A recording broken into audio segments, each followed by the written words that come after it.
Welcome back to the shop. In this episode, we're going to be working on hurt feelings. Now, tractor pulling, it is important to have a place to put your butt.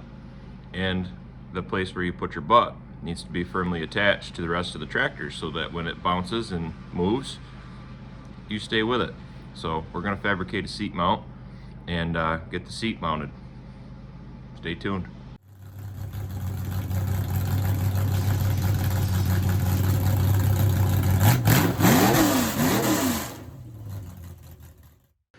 So this tractor originally came with one of those cheap plastic Jags Summit hot rod seats in it, and it's narrow. This tractor is very narrow. It's only got a 19-inch frame on it. So they had to actually trim it to fit down in there. So I have extra wide shoulders. This tractor is 24 inches, so I made the inside of the cage 24 inches, and there's room for days on that one. This one being open, you'd think that, oh hell, you could fit in there really well. Well, my shoulders hit the bars like right there. So the guy that built the tractor, the cage fit him excellent. He's obviously smaller than me. So these bars, if they came back and kicked that way, would fit me really well. I'm not cutting the cage off this. I don't have time or money enough to build a new cage for it. So I'm gonna pull it the way it is this year. Next year, we'll probably crop that hoop off. I love the way this cage looks, you know, old hot rod look to it, but probably crop that off, flatten it out, you know, build another hoop around the front, tuck it all in similar to this cage. This is an advanced chassis cage kit. No way could I make that cage fit this chassis. Just the width difference is not gonna work. You can see, you know, they did some really nice work, you know, cropping the fenders and Frenching the fenders out. These are all aluminum. Chassis on this tractor is aluminum. It's all polished. Well, it would be if I didn't scratch it all up, but I'm gonna learn how to polish aluminum. But anyways, I digress. So I needed to get the seat down. So in order to get my shoulders down low enough where I could actually drive it. So that seat is a 17.5-inch Kirky. And when I put it in here, it sat on top of these bars here, and I needed to get it lower. So apparently my ass is a lot smaller than I thought, and this is a 15.5-inch seat. This one sits right down where it needs to, and it's just about perfect, and it fits me like a glove, and it gets me down where I can drive it comfortably. Obviously my shoulders are still jammed into those bars, but at least I can fit in it and I can run the throttle. I do need to make the throttle lever longer, but we'll do that. Steering wheel could go slightly higher. The next issue that we'll have to address is I got to make the brake pedals taller, but got to get the seat mounted first. So I took all their bull crap that was on there that held the original plastic seat, took that off, and now we got to make a seat bracket, something that we can hook, you know, get 2 bolts in the seat right there, and then I'll have to make a little spacer, and we can get one in the back right there, and those 3 bolts will hold the seat on perfectly. This one's only held on with, well, technically 3 bolts, but there's 4 in it, and that one's fine.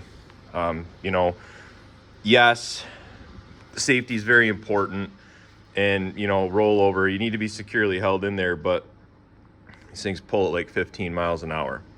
So you don't need NASCAR and circle track quality mounting points and everything. Now, I'm not saying skimp on them, but you got to remember that if you hit the wall in one of these, you're hitting the wall at 15 miles an hour. Yes, you've got a heavy sled behind you, whatever. There's, you know, risks, but there's risks with everything, and, you know, God hates a coward. So anyways, let's get this seat pulled out of there, and I cut a bracket already, and get it out of there, and I'll get it welded on, and then I'll show you what we got. So this is what we got. Originally, I gotta relocate my kill switch now, but originally there was these 2 aluminum rails that bolted onto these tabs right here, and I was initially going to try to make this bracket bolt onto those tabs until I realized that they are not straight, not concentric, whatever, which is odd for this tractor because everything on this tractor is straight, concentric, and absolutely as close to perfect as you can get. So I imagine this was done by somebody before the guy I bought it from did it, because the work that he did and the work that he had done, I haven't found anything on it that I don't like. So this is my bracket that I made. And then, like I said, I initially, you can't see anything in there, but I initially had tabs and was going to try to make it bolt to these bolt holes back here, but that put it in there crooked. I didn't like it. The front holes are in line, but then I do need to run an anti-submarine belt on this because the harness, when I sit in it, the harness slides up. So that would have eliminated the possibility to do that. So there's a thick piece of 1/4 inch that sticks up off the top of the rear end housing right here. For what reason, I don't know. So I just made a notch in here, and it didn't come all the way over, but I just made a notch and I welded it on there, welded it here, welded it there, and that's on there solid. That ain't going nowhere. There are my bolt holes there and there. So I need to mark them in the bottom of the seat, and I will probably use riv nuts in there because there's be a real bear to get in there, hold a nut. So riv nut there and there, and that's my seat bracket. Then I'll have to draw something up to hold my kill switch, which I can come anywhere with that. I can fab something up for the kill switch, no problem. You know, if nothing else, come off here and over with a piece or something, but kill switch would be no issue. But that's my seat bracket. So, and I'll have to make a spacer, probably try to either drill a hole right here, drill a hole right there, have a little bit of a spacer.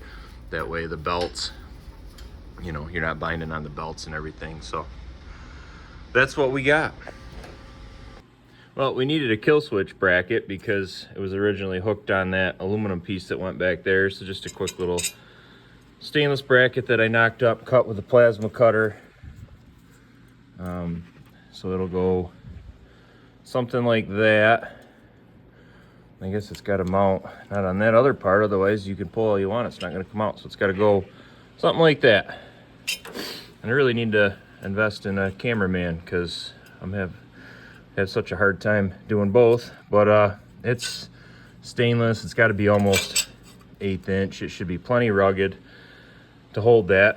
I'll just drill and tap those holes there, and you know, that's good thick metal. That's 3/8 on the top there. So I'll just drill and tap them, some button head screws, and it'll look freaking awesome. Nobody will ever see it. But, you know, it's the small details that count, you know, because when they don't pull for shit, you got to have them look good. So I'm going to get that knocked out and we'll be back. All right, well, there's my kill switch bracket. I still got to tighten those little baby screws up there to hold that tight.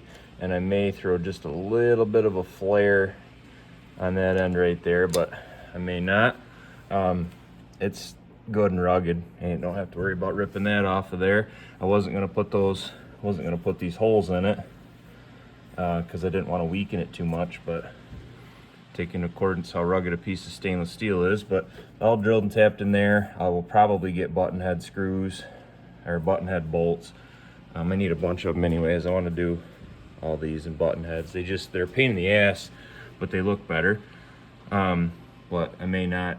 I don't have any right now anyways. So so there's the kill switch. Now throw the seat up here and see if I can come in from the back and mark these holes. And then, like I say, I'll riv nut them. And then if I can get the holes marked, I can get them drilled in the seat and the seat bolted down. And then I just got to drill a hole. Probably have to make a small aluminum spacer on the lathe, which use my new lathe plug over there. But yeah, so that's the kill switch bracket. Could have made it probably a million times simpler, but you know, anything worth doing is worth overdoing. So let me get that seat up there. We'll get the holes marked and go from there. Well, all right. I got the seat bolted in there. You can see my screw up there, so I just have to get a fender washer. You know, good carpenter can hide his mistakes. So this side came out good. This side, not so much. It's got a 1/4 inch button head there. Of course, it's not long enough. There's the spacer I turned on the lathe. I got a little fancy with it, you know, made it smaller and the middle, and you know, little chamfers on either end, but it'll come through and we'll bolt it right there. That'll hold the seat, you know, give the belts little bit of room to, you know, move so it's not pinching them tight. This bar technically I think probably should be a little higher. I forget the ruling on it. Actually, maybe it's right, I don't know. I don't think you want it up here. You want it so it pulls down against your shoulder. I don't know. I'm not a race car builder, but it's gonna work for now. But there's the seat mounted. My kill switch ended up right there, so that's good. I gotta relocate my throttle bracket to hold the throttle cable. That's hanging out back here, but we need to get the motor in and carburetor and everything. But there we go. We're one step closer, part of the puzzle, and only got 797 more pieces to go. I think the next thing I'm going to conquer is I'm going to make longer brake pedals. I'd really like to make them out of aluminum, but I'll probably just make them out of steel. Steel will be plenty strong to do what they need to do, and I can make a nice boss in there and maybe put a bushing or something so they're good and snug, but you can, you know, keep them tight. But that'll be a project for another day. But one step closer. Oh yeah, I'm sitting in it now, and you can see, maybe you can see, that's where my foot is gonna ride, and the brake pedal's right under my heel, and I don't have anywhere, this throttle out of my leg, I don't like have anywhere to hold my feet, you know, rest my feet without putting pressure on the brakes, and I don't want that.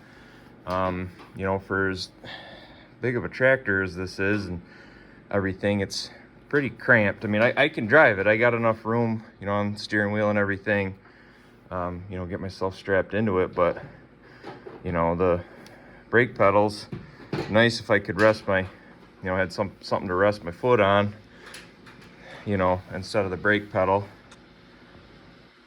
You can see my, you know, my shoulders are into the bars, but I got plenty of room above my head.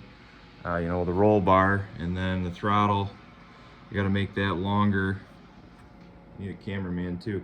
Make the throttle longer, and you know, make it a little more ergonomic. But we're in here, and we can at least drive it. And the nice part is my shoulders are tight into it, so if it gets really wild, I don't have a lot of room to bounce around. I guess after the season, if I don't need shoulder surgery, then we'll say that theory was correct. But anyways, seat's mounted, and we'll conquer the brake pedals and the throttle in another episode. But as always, guys, thanks for watching.